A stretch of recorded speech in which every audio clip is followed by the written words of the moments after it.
Good afternoon, everyone. Welcome to the Iowa City Public Library.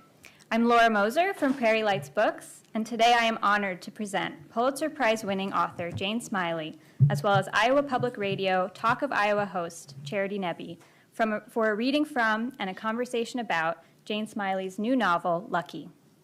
Reviewer Mark Athatakis has said of this book, Lucky is framed as a rock and roll novel, but it's a tricky and surprising one. Smiley seems determined to upend the conventions of the genre. What emerges instead is a simple yet provocative idea.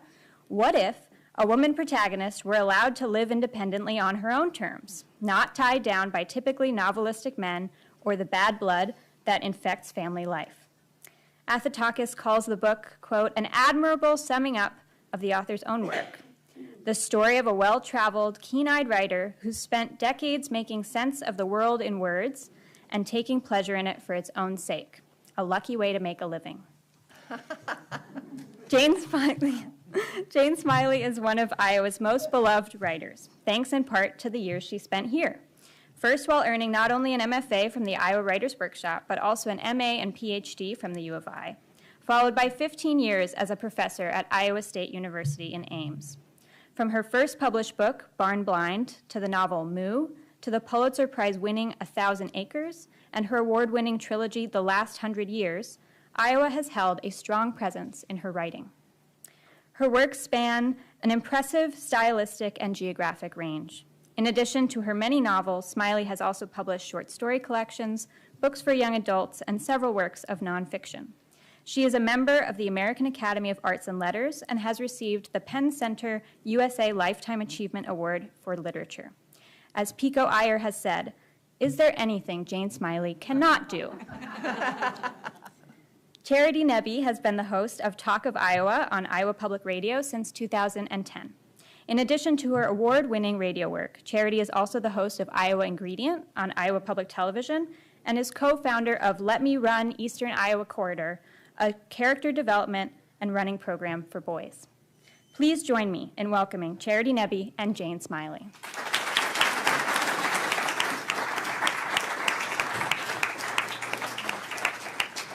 Well, it's always fun to come back, so thank you for having me.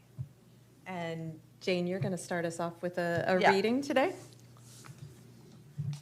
I'm just going to read the first couple of pages, a little more of Lucky. But I'm also going to read the epigraph.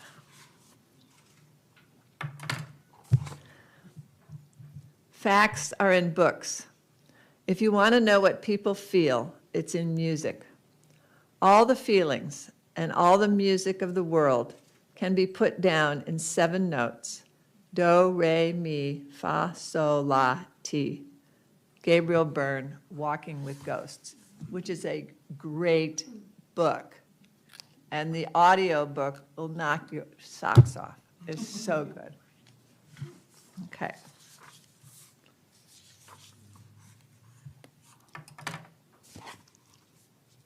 Chapter 1. When I was 6 and my uncle was 24, he did something that you can't do anymore. He took me to a racetrack across the river called Cahokia Downs. That was where I saw horses for the first time. It was 1955. We didn't have a television set. So I never watched Roy Rogers or My Friend Flicka. I had no idea why we were there, what we were supposed to do. But Uncle Drew held my hand, bought me an ice cream cone, walked around when the horses were being mounted, and shouted when they were running. After we'd been there a while, he handed me a piece of paper and a pencil and told me to circle some numbers. I circled 4, then 2, then 8. He then handed the paper to a man behind the window along with $6. He later told me that was his last $6, but I never believed that. He got another piece of paper back, and we went to our seats. We sat quietly, jumped up and down for the race, and then he grabbed my hand and took me back to the window. He handed in the piece of paper, and the man counted out his winnings. $5,986, all in 20s and $2 bills. My uncle was grinning from ear to ear. We walked around for a long time. Then we went to the parking lot. Just before we got into his car, he squatted down and put his hands on my shoulders. He said, "Don't tell anyone we've been here or where you got this money. Hide it, save it, and buy something nice someday." He put a folded green pile in my hand. I stuck it in my pocket, and when we got home, just before dinner, I went to my room and shoved it under the mattress. A month later, I remembered it, pulled it out and counted it. It was 43 $2 bills, the $86 that I later realized would tell everyone where he had been and how he had gotten the money. The reason I waited so long was that the day after we went to the races, on Sunday afternoon, my uncle walked in the front door with a puppy, a Cocker Spaniel. He said it was a present for me because he knew I wanted a dog, and I did. Mom and I had no idea how to bring up a puppy. She was a blonde Cocker Spaniel, and I named her Dizzy, maybe a misspelling of Disney, because Lady and the Tramp was the reason I'd wanted a cocker. Mom only took me to see it one time, but it was as though certain pictures were engraved into my brain. The moon shining over puddles in the road, the spaghetti scene, the shadows, trees looming in the background. Once we had my very own lady in our house, Mom set up a gate that kept her in the kitchen most of the time and spread paper all over the floor to paper train her. It was my job to feed her Hill's horse meat, which we bought in cans and which stank so much when we opened the can that I could barely stand it. Fortunately for me, since it was my job to make sure Dizzy went outside and did her business, our house on Skinker had a yard.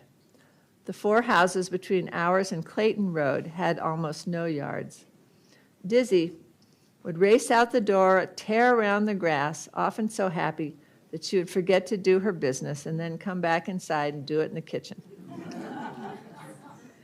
She wanted to get out of the house and explore the neighborhood.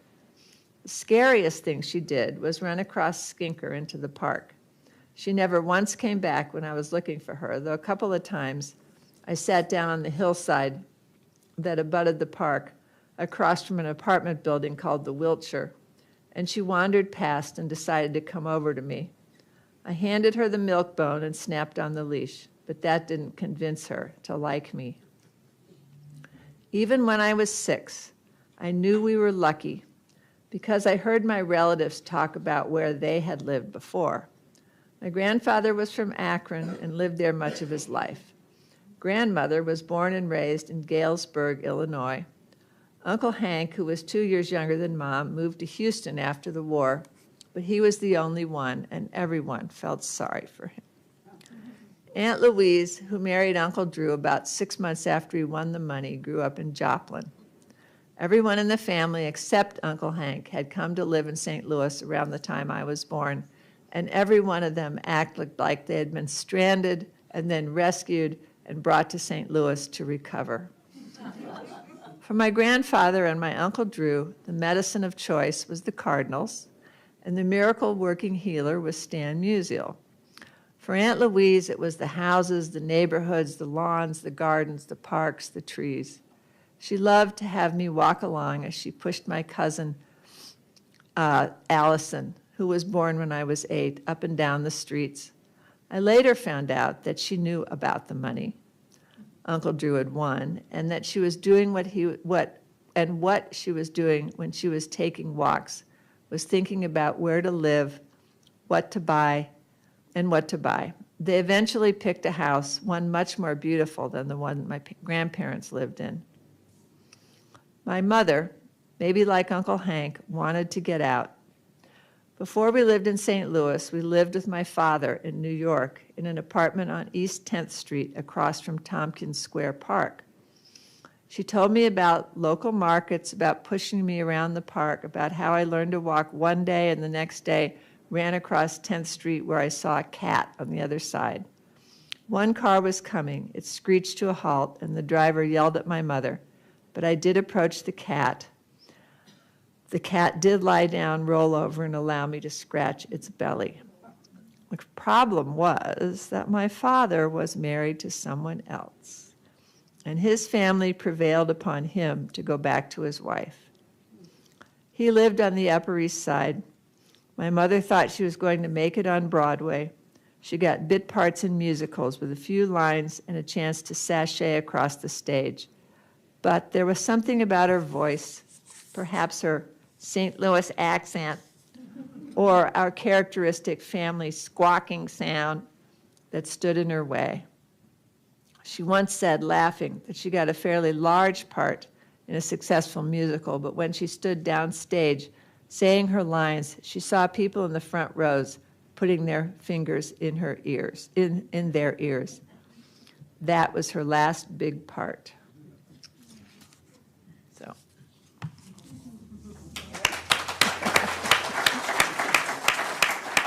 Thank you. And it feels pretty nostalgic to have you back in Iowa City, but this is a lot of St. Louis nostalgia. Yeah. And that is where you grew up. Yeah. Tell me what made you want to write a St. Louis book. Well, I've always found St. Louis really interesting, and I really loved growing up there. And my family liked it there too. But what sparked it was that I was interviewed when I went to St. Louis for my 50th high school graduation. And as most of you know or may know, in St. Louis, if someone finds you're from St. Louis, they say, "Where'd you go to high school?" That's the first thing they ask. It's so weird. Anyway, the guy who was interviewing me asked if I'd ever said a book in St. Louis, and I realized that I hadn't. And I thought about it, and I decided that I really wanted to. And there were a lot of fun parts about writing this book and setting it in St. Louis, but I guess one of my favorites was putting in all the weird street names. And that's why, she grew up on Skinker. Well, and our main... She could have grown up on Gravois. But then the reader wouldn't know. Should I pronounce that Gravois, Gravois?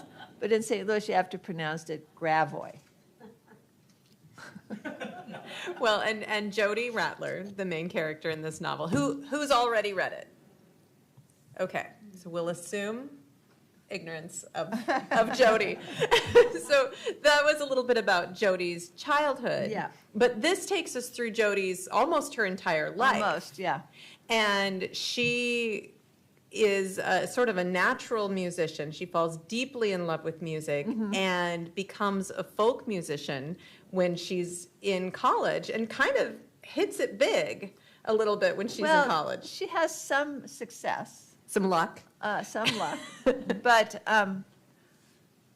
it's really the music that keeps her going. And in some ways, she feels like she can learn more about the music when she's not on the road and when she's not performing. I would call her a sort of reticent person, If she'd taken a Myers-Briggs, she would have been identified as an introvert. So I could relate to her and that feeling that she had. And she loves to sing. She has a good voice. And that's what she's hired for most of the time. She's not a great guitar player. She's good enough to accompany herself. But when other bands ask her to sing for them, that's what she likes to do.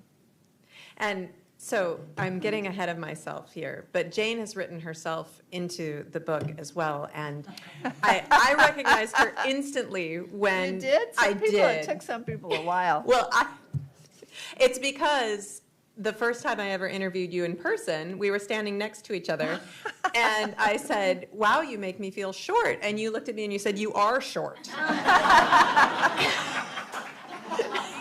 So when this gawky girl showed up in Jody's high school in St. Louis, I thought, that has to be Jane. So I'm going to do something here because you are tall. We're going to put the microphone on top of your book. Okay. And I think people will hear better. So I don't have to lean on. Right. Exactly. exactly. Well, a certain someone who is also in the room, but I'm not going to say who it is, also appears in the book. But you guys have to figure out who it might be. Well, now I feel foolish. I don't know. Do they know who they are? What do you think?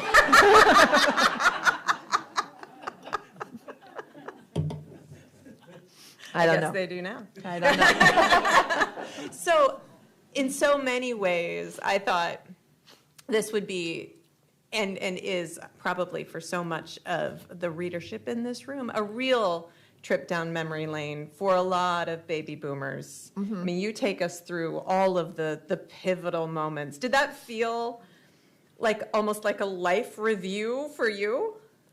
Well, in some ways, but if you're going to be very specific about where someone is growing up and what they were doing, then they have to live in the context of the world that they are in, and the reader has to understand how they related to that context. So that's something that I've done in all of my books.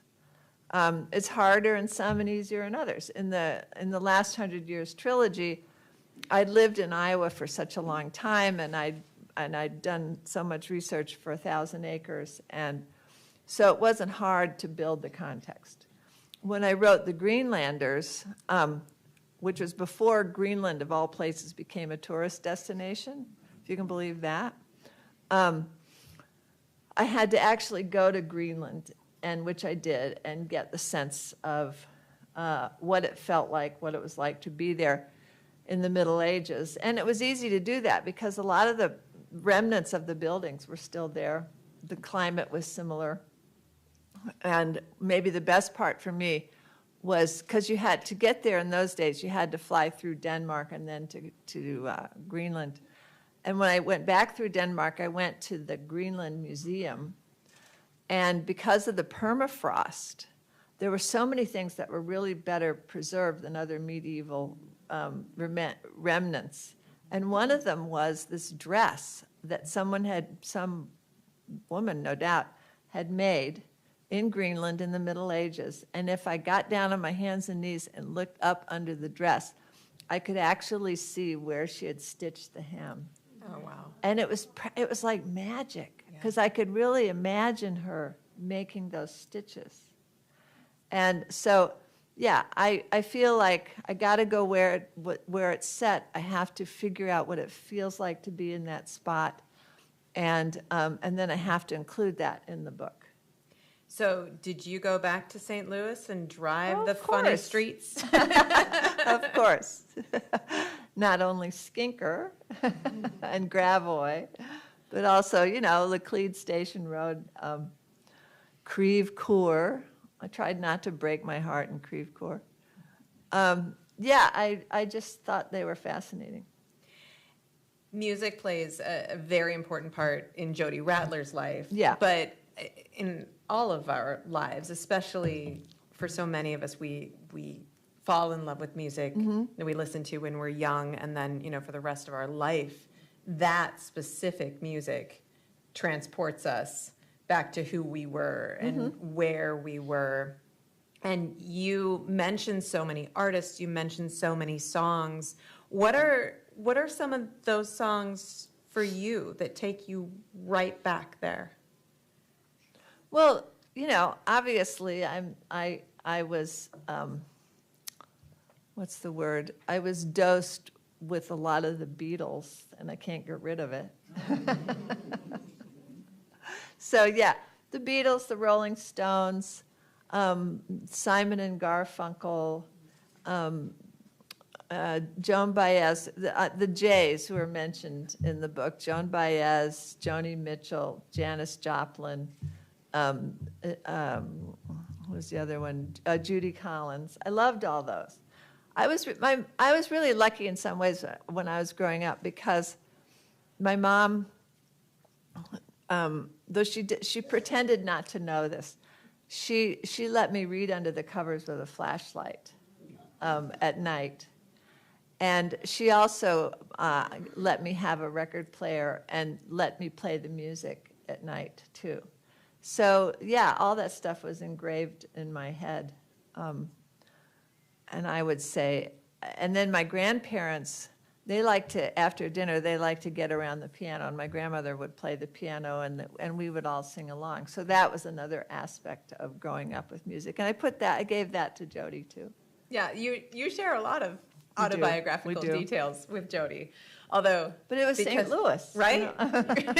You can't escape music in St. Louis. There's so many different artists of all different kinds. And we went to the St. Louis Symphony Orchestra. We went to performances at the Muni Opera, which my mother really loved, and at Kiel Auditorium. And I think because of St. Louis, because of where St. Louis is, a lot of bands and other musical groups pass through town. So Crossroads of the nation. yeah, well, that's what they said. Right. And so there was always this opportunity to go listen to something.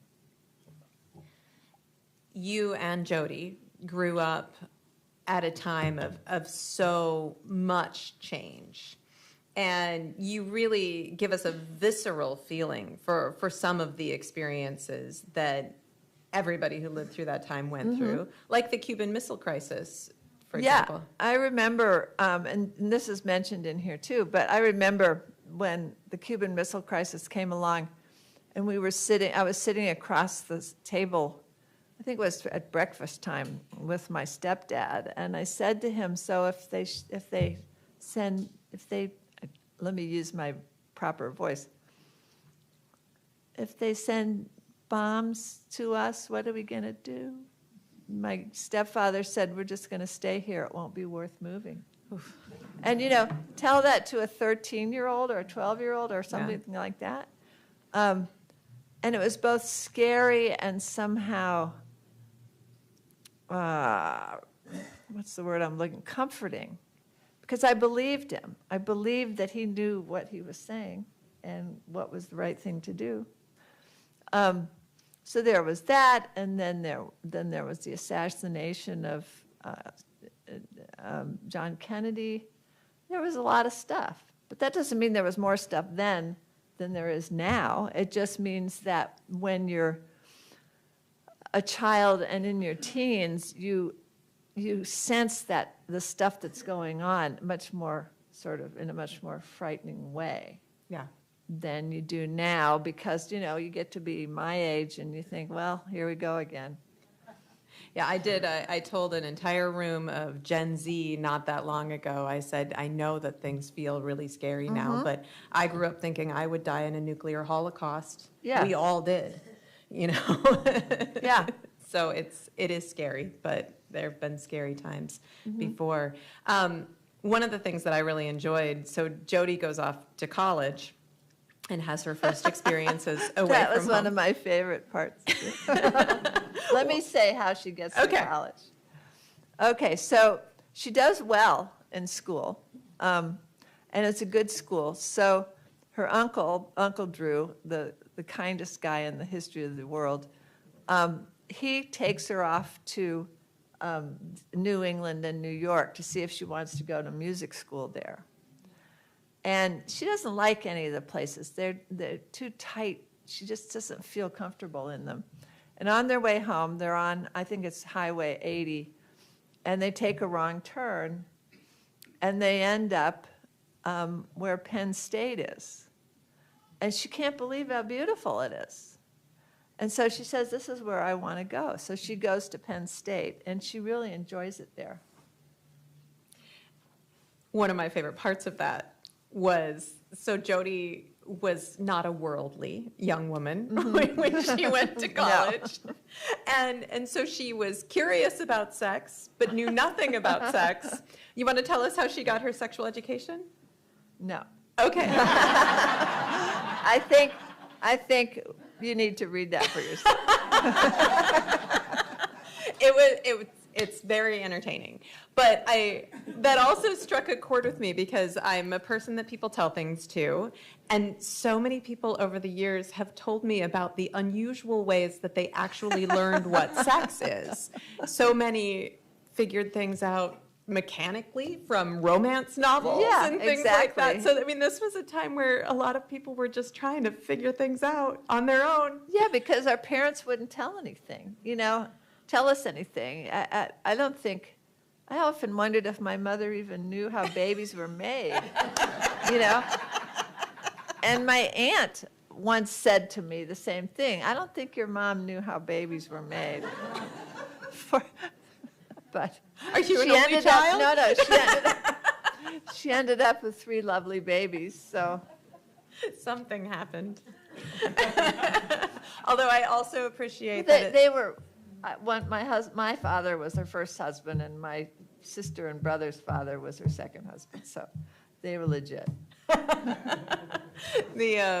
I'm still going to try not to give this away, but part of Jody was picking up information in various ways, and then she had a roommate who grew up on a farm. Yeah. Who was able to really break it down.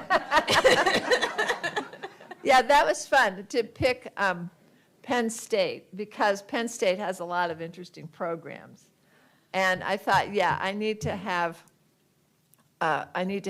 Jody be rooming with the girl who grew up on a farm.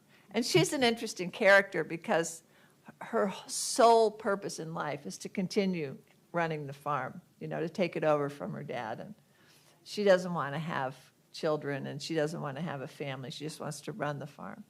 So, yeah, it was fun. Because one thing about Jody's musical career is that it takes her out of St. Louis and New York, which are the 2 places she lives, and it lets her meet up with other people. And that was a fun part for me, too. When you were writing her musical career, I mentioned that you mentioned a lot of artists, you mentioned a lot of specific songs. What did you listen to put you in the right time and the right place? I didn't have to listen to it. I remembered it all. So did you just have a soundtrack going in your head the entire time? Yes, I did. It was a lot of fun. Jody is also a songwriter, and she is constantly writing song lyrics. But of course, you wrote all of those song lyrics. Yeah. Had you ever written a song lyric before this book? No. So how is that different from writing fiction to create song lyrics?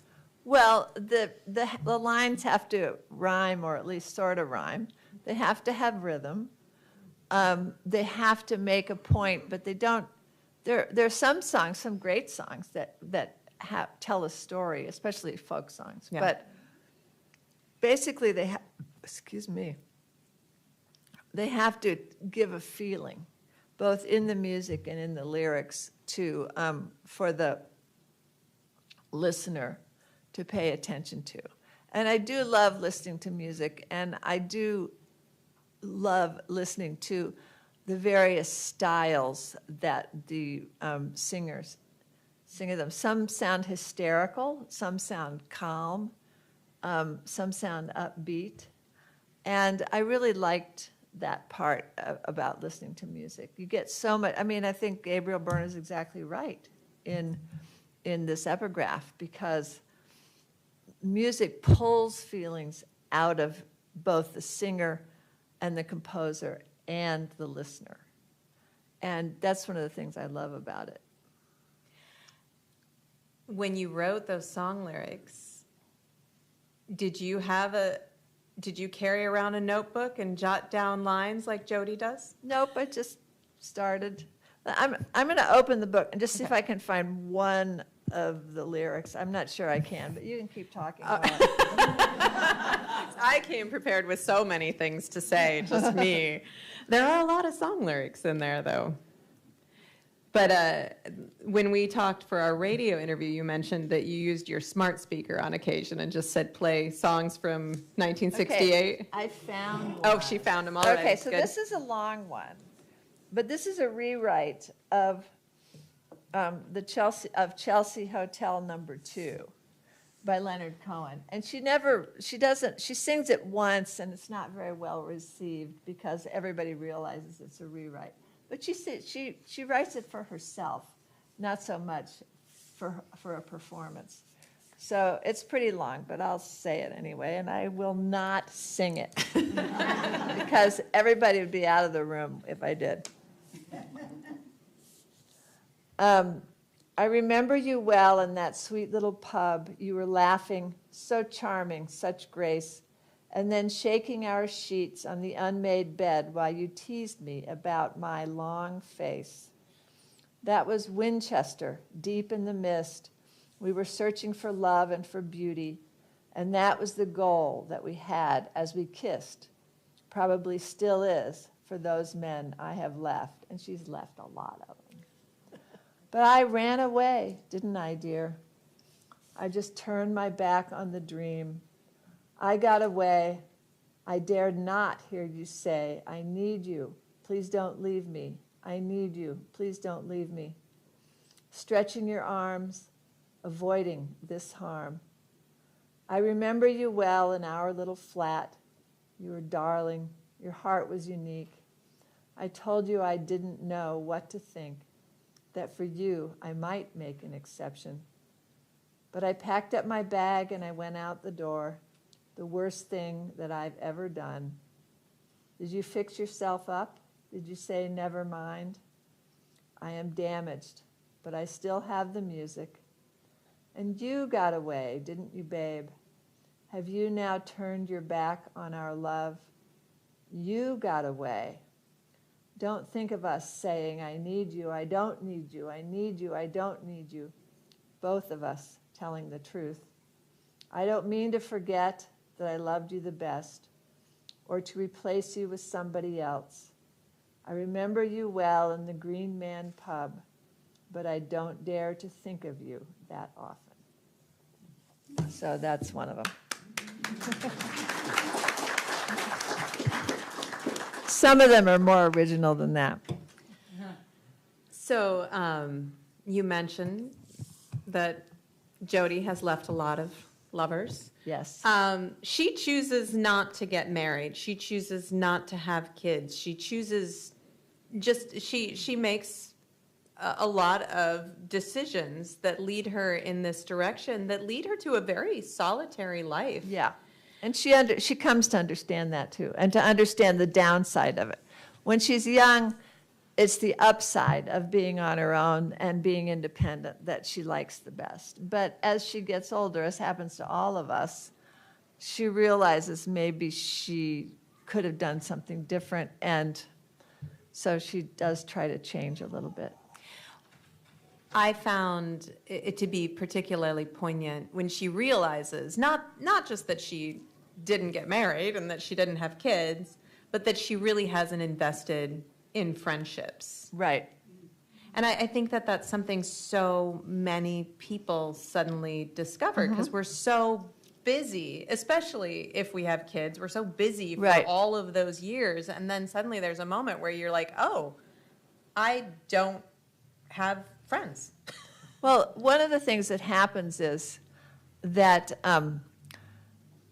she's walking past a window at a store or something. I can't remember.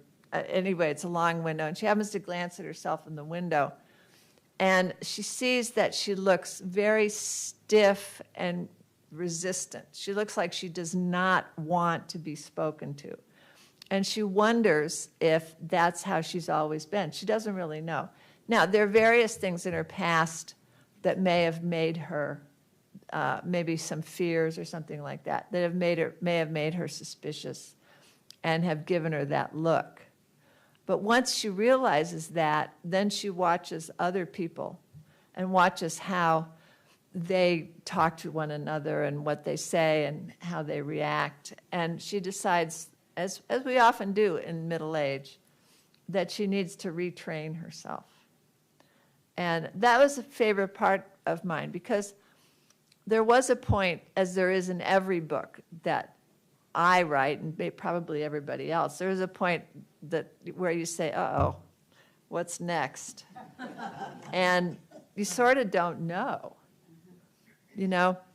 But then you have to think about it. And so for me, that knowing how old she is, knowing what she's been through before, made me think, okay, how can she open up and become a more agreeable and also a happier person? And that was a fun part for me to write. Well, it was interesting to get in her head and watch her force herself outside of her comfort zone. Right. Which is Right. the advice that you got to get outside your comfort zone. Well, But also- it was fun to break it down like that. Yeah, and also if you're my age and you were raised in the 50s and 60s, your mother and your relatives always told you to be careful. They always told you that there might be somebody, always a guy, who could be threatening. So you had to keep your eye out and you had to be careful. And come on, Ma. We lived in a perfectly nice suburb, Webster Groves in St. Louis. Nothing bad ever happened there, as far as I know, and I think as far as Mom knew. But the other thing was that my mom worked for the Globe Democrat, and I think maybe there were so many things that they read about or they talked about in the office that she was more nervous than she was when she was at home. Yeah. Jodi's relationship with her mom is also a really interesting part of the novel because although it was just the two of them, because Jodi was an only child Yeah. and her father was married to someone else, so it was really just the two of them and then this extended family, Uncle Drew and Grandma and Grandpa. Yeah. But they were on their own and yet they didn't really connect. Right. And that was so heartbreaking to me. Well, they probably have similar personalities. They're probably both reserved. And I think if you only have one child, you don't really learn how to take care of them and what they need. They're your practice kid. Yeah. Your first one is your practice kid, no matter how many instruction books you've read. And that's the way it is. But I'm going to say that Jodi's mother also has a drinking problem, which Jodi has to eventually deal with. And so does her mother. Yeah. We're going to do audience questions in about 5 minutes. But But until then, we're going to remain silent. Right. How did you know? I'm just giving you the heads up that it's time to start thinking about your questions. Okay. You have written 25-ish novels. You've written... No, it's 19 novels. Okay. But And- young well, adult then, novels, young too. adult novels, too. Yeah, I Right, left I was those out. So counting you were those. right. You're right. We're both right. and a bunch of nonfiction as well. You're incredibly prolific. Has your drive for writing now, your purpose for writing now, has it changed, evolved over time? I wouldn't say that it's evolved. I would say that it's always different because I'm always writing some different thing. And so all the books have been inspired by some different idea, some different feeling, some different thought. So the next book that's coming out is a sequel to a book that came out in the 90s called The All True Travels and Adventures of Liddy Newton, which is set in Kansas in the 1850s. And that book came because at the time of the Oklahoma bombing, I happened to be in Washington, D.C. with my younger daughter, who was maybe 9 or 10, I can't quite remember. Anyway, after the bombing, of course, which terrified everybody, I called her dad, and he lived in Iowa City, and he ran the palimpsest, and he had taken his degree in American history at the University of Iowa.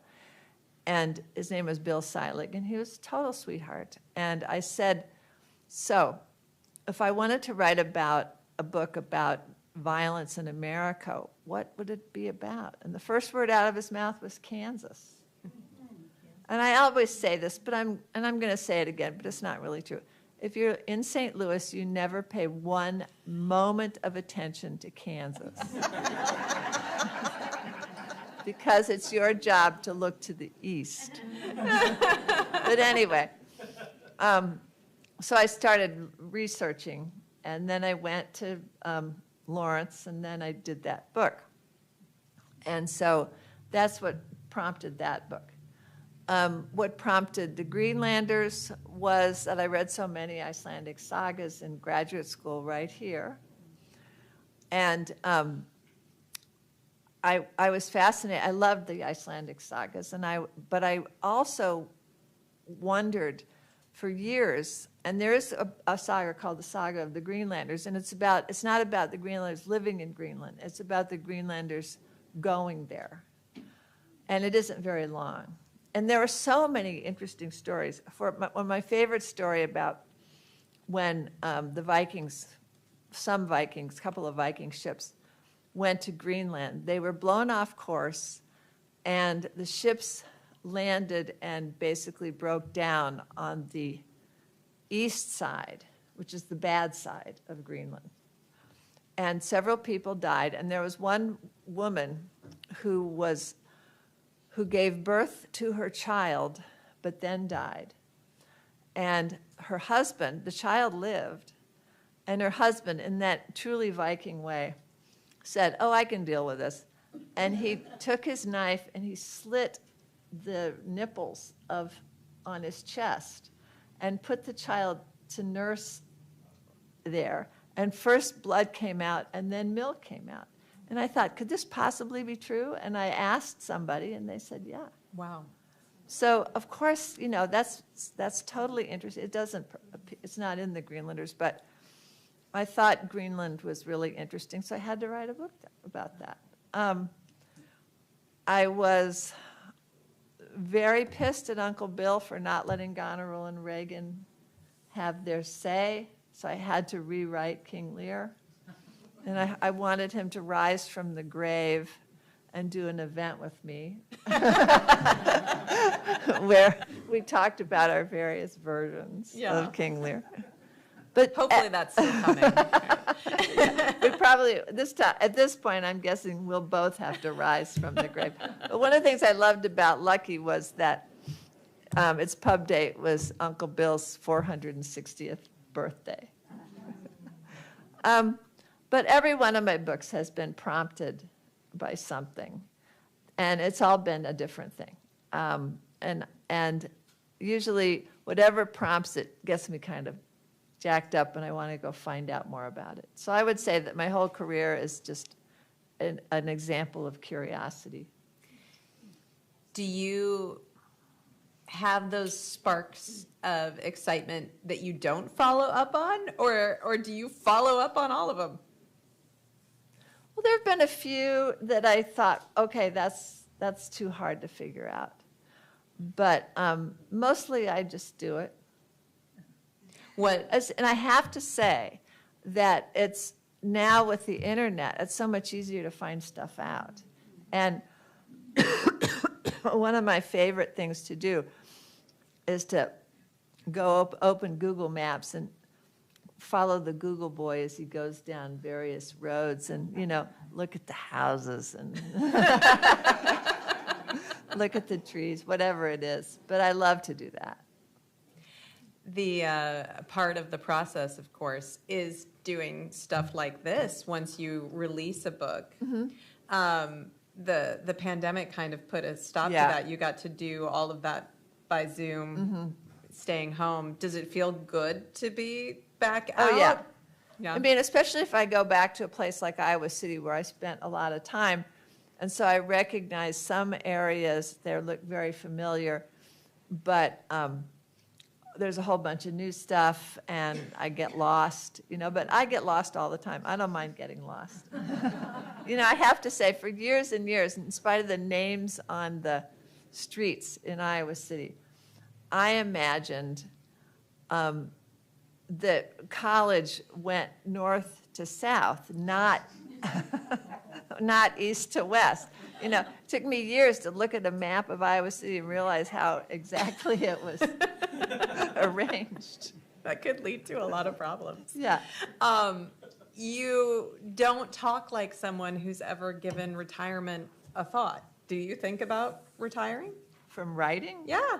No. No. Okay.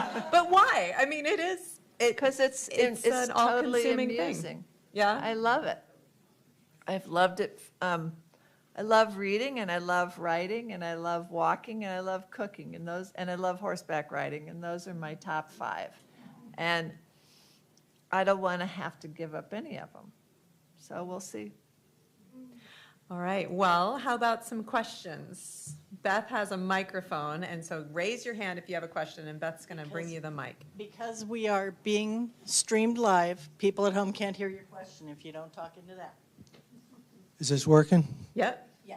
I read that when you got ready to write your version of King Lear, you were driving south on 35 from Minneapolis to Ames. I've driven that road a lot, but there was a specific place that you thought would be the setting for that book. What was that? Where was that? Well, if you're up in the very north central part of Iowa, there's a place that used to be a swamp. And it's pretty big. And people who lived in, say, Norfolk, England, on the east side of England, were the original settlers, and they figured out how to drain the land. And as I remember, and maybe this wasn't true, but as I remember, the land they came up with after draining it using drainage wells, the topsoil was 12 feet deep, which made it incredibly valuable. So when I wanted to rewrite King Lear, I wanted to set it on a farm, but I also knew the farmland had to be really valuable. And I figured that was the place with that topsoil that would be really valuable. So that's why I set it there. But it's also kind of, at least in the late winter, sort of in the late afternoon, it's a kind of a spooky area. You know, it feels very remote. So that was part of it too. So if you have a question, raise your hand. Oh, good. So even though I'm only in my mid-30s, I too am obsessed with the Beatles. What is your favorite Beatles album, and how do the Beatles or any pop music kind of inspire your writing? My favorite Beatles album, I think it's Abbey Road, the one where they're crossing the road. But I loved them. You know, when I was a kid, I just loved every song, and I listened to them over and over again. And I wouldn't have said early on that they inspired my writing. It wasn't until I got to this book and I started sort of thinking about it and realizing how much time I've spent sort of singing to myself and listening to music. I also am a big fan of the Traveling Wilburys. And so I think one of the things you learn about the Traveling Wilburys, if you get interested in how they composed their songs, was that they really enjoyed it. It just came naturally to them. And they were so good at it, they could just do it off the cuff and still come up with great songs. So I don't know how else to answer your question. Hi. I share your love of horseback riding. Uh-huh. And our paths almost crossed by a few years outside of Iowa City here. And Really? so, really. And so I am curious what, we're going back to your first book, but Barn Blind, yeah. yes, what inspired you to write that book? Well, while I was living here, before I got into so the university only admitted me reluctantly. When I first got here, my husband had been admitted, but I had not. And so I had to take various jobs. One of them, and they were funny and interesting, one of them was up north, or I don't know if it was north or west or east, one or the other, but it was College Street to get there. yeah. But this woman had a home business where she made mascots, stuffed mascots for various schools.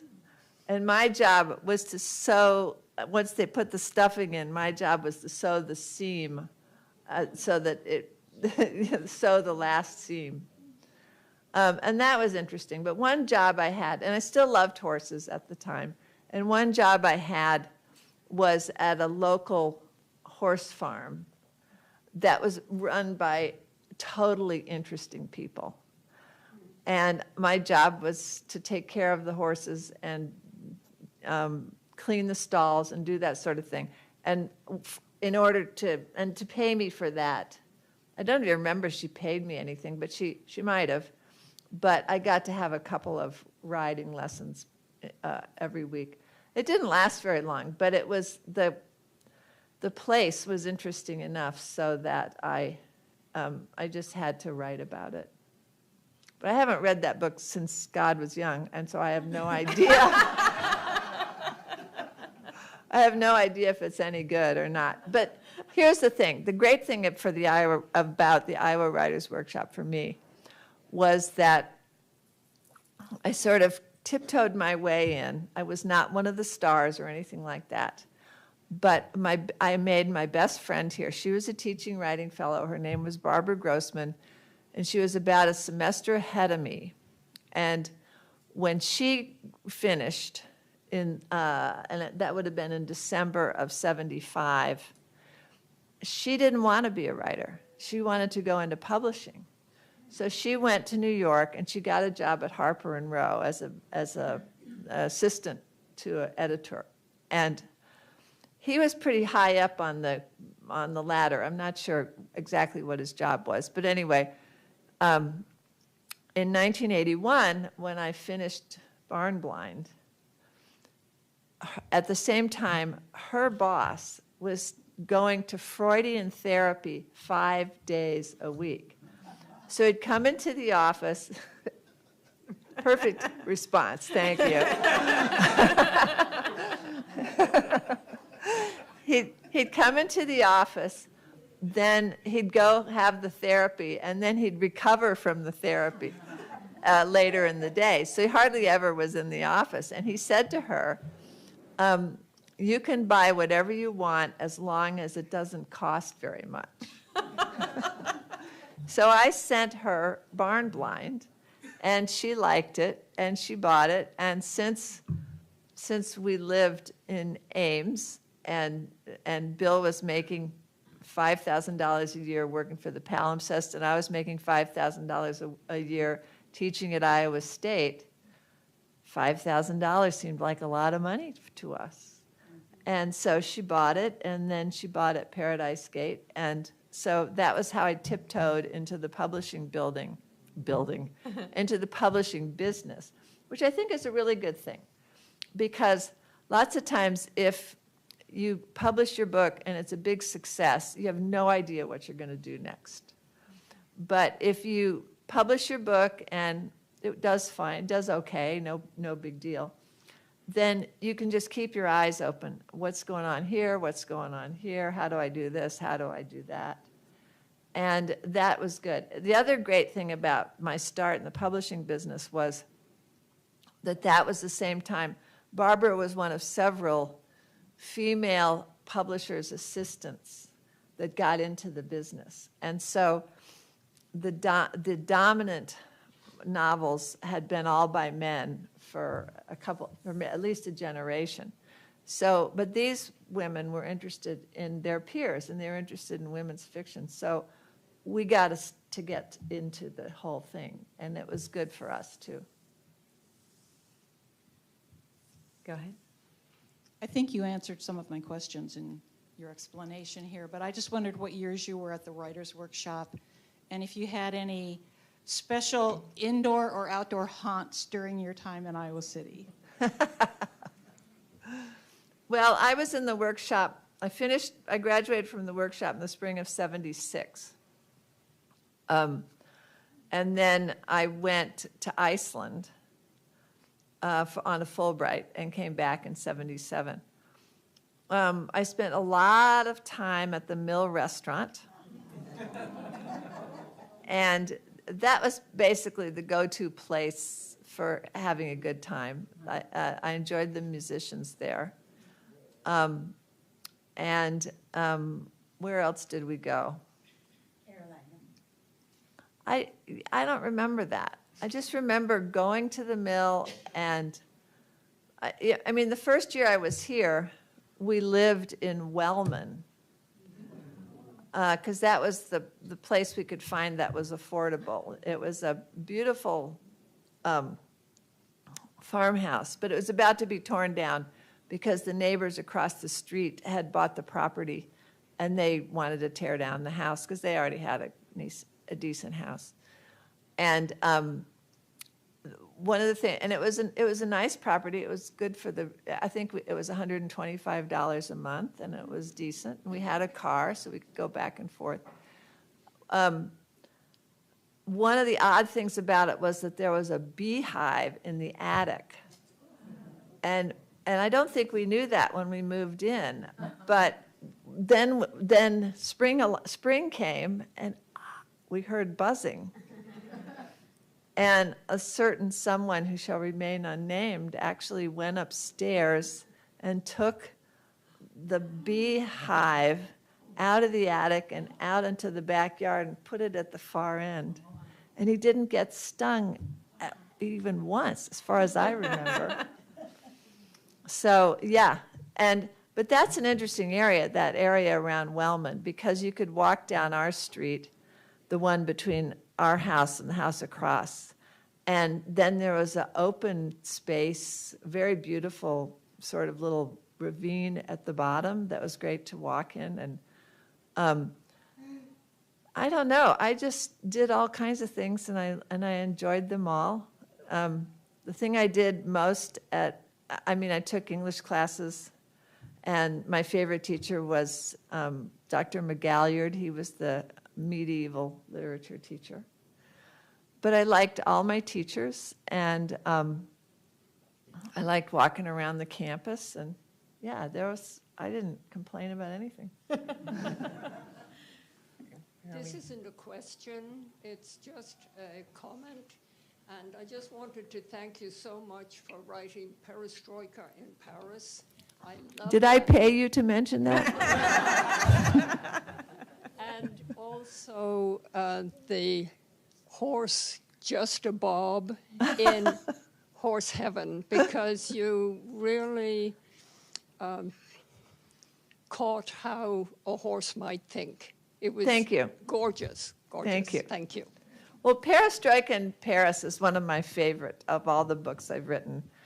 And it's based around a horse that I still own named Perestroika. Though we call her Paris, Paras. And she started out, I bred her myself. She went to the track. She wasn't a good racehorse.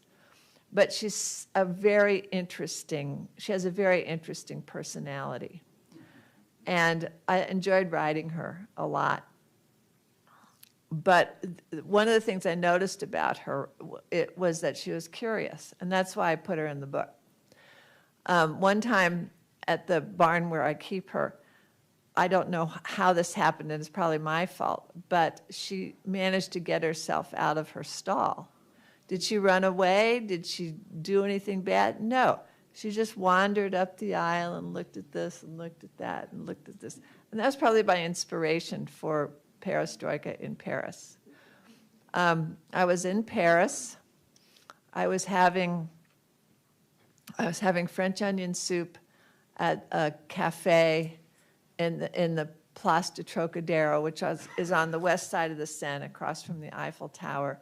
And I had been visiting a woman who I'd met on the internet who was a horse trainer who had started out as a percussion specialist from Wisconsin. She'd not been on a horse until she was 32. She loved it so much. She was doing percussion in France for some reason. She got on the horse. She loved it so much that she bought herself a amateur racehorse, which you could do in France. And then she went an amateur horse race, and she said, I'm going to be a horse trainer. And now she is, and she's really successful. Her name is Gina Rarick. Anyway, I went to visit her place outside of Paris to look at the horses and stuff like that. And then when I was in the restaurant with my husband, I said, wouldn't it be funny if a horse escaped and came into Paris? And of course, I couldn't stop thinking about it. And you know, the saddest part is when you're writing a book about Paris, you have to go back to Paris over and over and over. But actually, it was quite informative because I hadn't really spent a lot of time on that side of the Seine. There was a beautiful cemetery up the hill. There were all kinds of places to look at and to go to.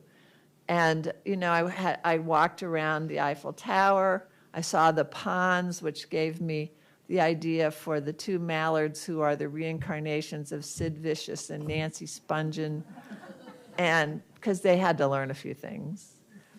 And I got to eat as many pastries as I could possibly stand. It was totally fun to write. And then when I had what I considered to be a decent draft, I thought, you know, this could ruin my career. Nobody's going to think of me as a serious novelist anymore. But, you know, it was the summer of 2019, and I thought, okay, what we need is to publish a novel that'll distract everybody from the 2020 election. So I called my editor. I said, I'm going to send you something, publish it in November 2020.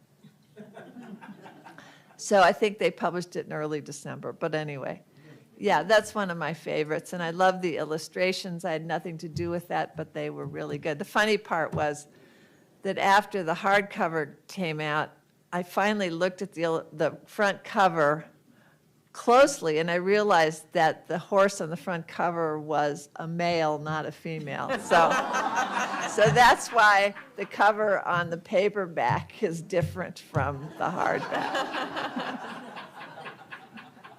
And I think the two ducks were two males, not a male and a female.